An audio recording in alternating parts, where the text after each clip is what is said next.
Хоу-хоу-хоу, мои дорогие! С вами почти еще ментально здоровый офишел и всех с наступающими праздниками. Я уже заранее сделал себе подарочек и гляньте-ка, что тут у меня есть.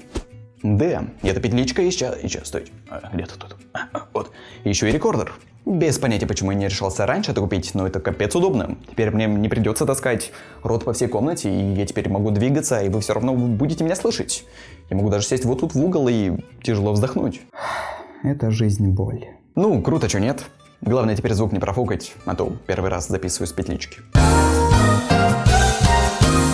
Ладушки, сегодняшний ролик все-таки на другую тему, но которая тоже связана с моими девайсами, а именно игровыми. Уже как давненько мне хочется поделиться своим мнением о собственных игровых устройствах. Ну, знаете, указать их плюсы, минусы и ответить на самый главный вопрос. Стоит ли их брать?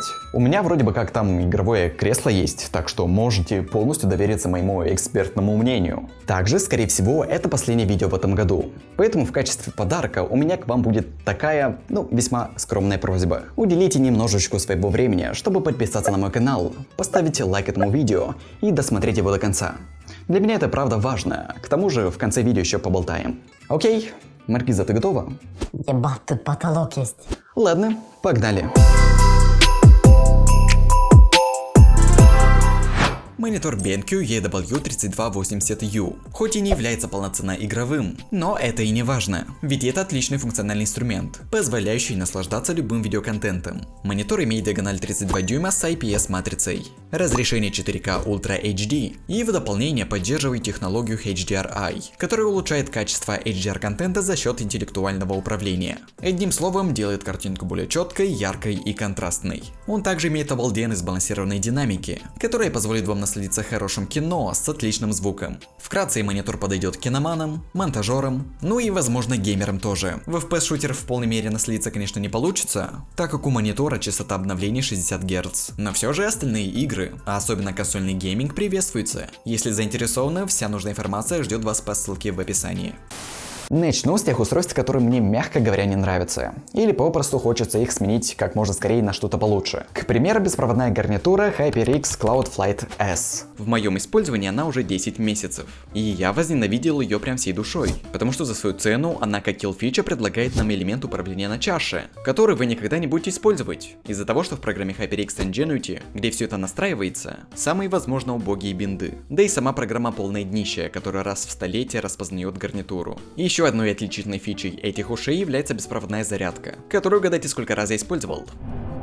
Да, ни разу. Но не суть. В первую очередь я купил эту гарнитуру из-за того, что она беспроводная, что, как бы реально удобно.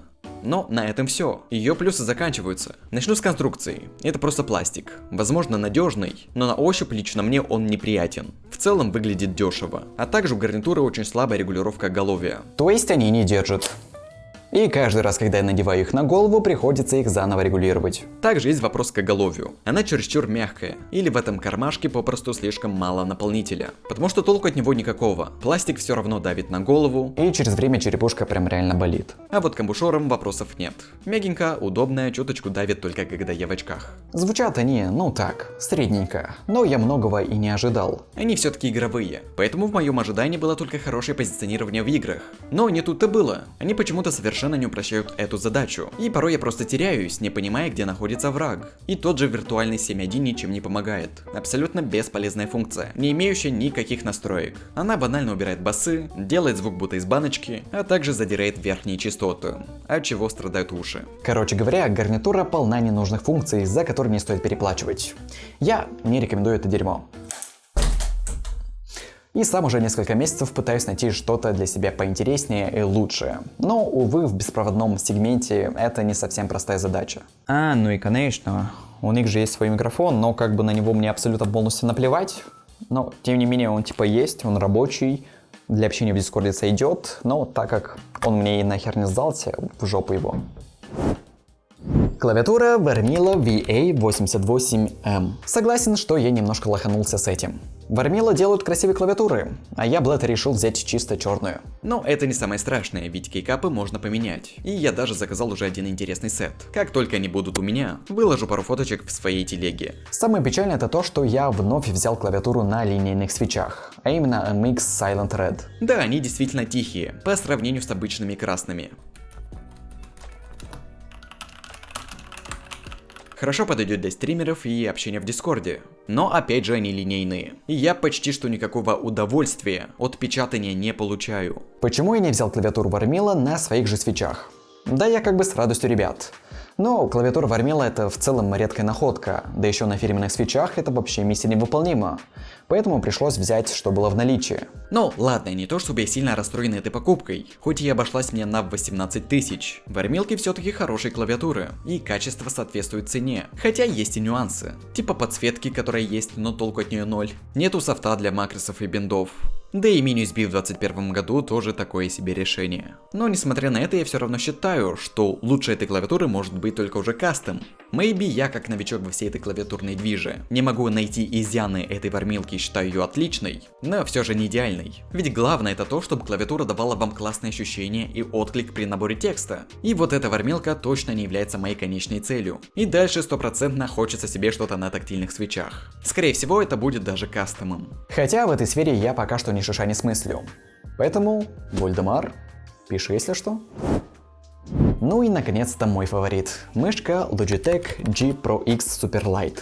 Вот не знаю, конечно, сколько людей, столько и мнений, но G Pro X просто потрясающая мышь. И я не хочу ее менять ни на что. Ну, кроме как на новую ревизию или версию. Мышку я купил за свои деньги и потратил еще половину ее стоимости на различный кастом. Первым делом вам обязательно нужно поменять ее глайды. Я не понимаю, почему она из коробки идет с такими отвратительными скейтами, еще и за такую стоимость. Поэтому чем раньше вы их поменяете, тем лучше. Лично я пробовал глайды от Kuropad, BTL и Esport Tiger Arc и Tiger Ice, на которых я сейчас и остановился. Кроме того, я поменял свечи. Не то, что у заводских хамронов были какие-то проблемы а-ля даблклики. По крайней мере, в моем случае нет. Просто мне захотелось что-то новое. Можете как раз послушать звук амронов. А также KLGM 2.0 Teal и GM 8.0 Black.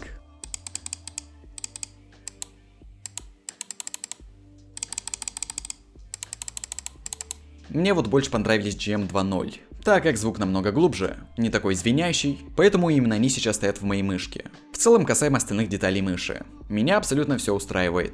Могу отметить крепкий каркас, что весит всего лишь 63 грамма. К тому же сам пластик не скользкий даже после 6 месяцев использования, поэтому и смысла ставить на нее грипсы не вижу. В ней божественная батарейка, что мне лично хватает на недели 2. Потрясный сенсор, что, понятное дело, не срывает. Ну и куда же без лучшего софта под девайс, что когда-либо я видел. Можно писать макросы, разные бинды, действия, и все автоматически меняется в зависимости от запущенной игры. Вот в этом плане Logitech прям респект. Очень круто. Ну и чтобы не выглядеть ими проплаченным, все-таки один минус у мышки есть. А именно очень громкое колесико мыши, что через время начинает издавать звуки еще страшнее.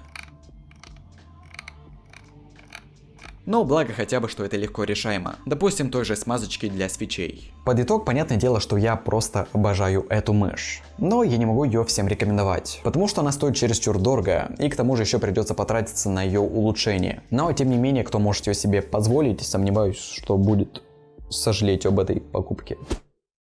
Я клоун. Ну и это были мои основные игровые девайсы. Как обычно, для вашего удобства в описании вы найдете подборку на e-каталоге со всеми моими девайсами, чтобы вам не пришлось долго их искать. Ну и, пожалуй, стоит в категории игровых девайсов упомянуть свой монитор, коврик и ебаное кресло. У них я уже не раз говорил в своих видео, поэтому максимально кратко. Монитор Acer Nitro XV272UP. Разрешение 2К, IPS, 144 Гц и лучший вариант на рынке по цене-качеству. Коврик Aqua Control Plus от X-Ray Pad. Красивый, очень хороший контроль, а благодаря глайдам на моей мышке, скольжения и флики просто бешеные. Ну а игровое кресло Hator Apex служит мне второй год, но удобством не отличается, по качеству тоже есть вопросики, и вовсе сейчас пытаюсь его как можно скорее заменить на что-то поэргономичное. Что же, я хотел записать нормальную концовку, но камера, как обычно, послала меня нахер со своим перегревом. Так что давайте вам какой-нибудь геймплей на фоне, музыку, а я сяду жопой на свое кресло. А то уже спина болит столько стоять. Окей, во-первых, наверное, простите за звук в этом видео. Только сейчас закинул файлы с рекордера на комп, и результат рил напрягло мое очко. Похоже, придется некоторый момент переозвучивать, а то и весь ролик. Вот тебе и новое оборудование. Правильно не настроил, остался в лохах. Ну, а так изначально хотел вам поныть. Каким же все-таки тяжелым для меня был этот год. Сколько проблем и переживаний у меня было и по-прежнему есть. Но вот в жопу все это уныние. Я просто усталый кусок мяса. Наверное, как и вы все. Но спасибо хоть живы и плюс-минус здоровы. 2021. Может, вы в этом году ничего значительного не добились. Да и хер бы с ним. Есть же следующий год. Новое, так сказать, начало для нового человека. По крайней мере, так я себя утешаю. За этот год, как и за предыдущий, у меня вот ничего значительного не изменилось. Потихонечку пилю свой контент, набираю новую аудиторию, конечно же чутка зарабатываю с этого, и вот в таком темпе, работая, воплощаю свои мечты и хотелки в реальность. Единственное, что печально, устойчивую психику и эмоциональную стабильность мне никто не вернет. Maybe пора к терапевту. Что же, не хочется отнимать ваше драгоценное время своим бессмысленным бубнижом. Скоро праздники, займитесь чем-нибудь поинтереснее. Побудьте с родными, друзьями или просто на чиле. Всем вам спасибо, что пробенили этот год вместе со мной. Спасибо спонсорам канала за финансовую поддержку, а также друзьям и команде за работу в секрете и личную помощь. В 22-м ждите от меня контент получше, поинтереснее, красивее, но учитывая при этом мои возможности. Да, надо бы заняться саморазвитием, а то последние года 3 на пути Гройда явно не идут мне на пользу. Ну и на этом с вами был Official. Всем удачки в новом году. Надеюсь, еще услышимся.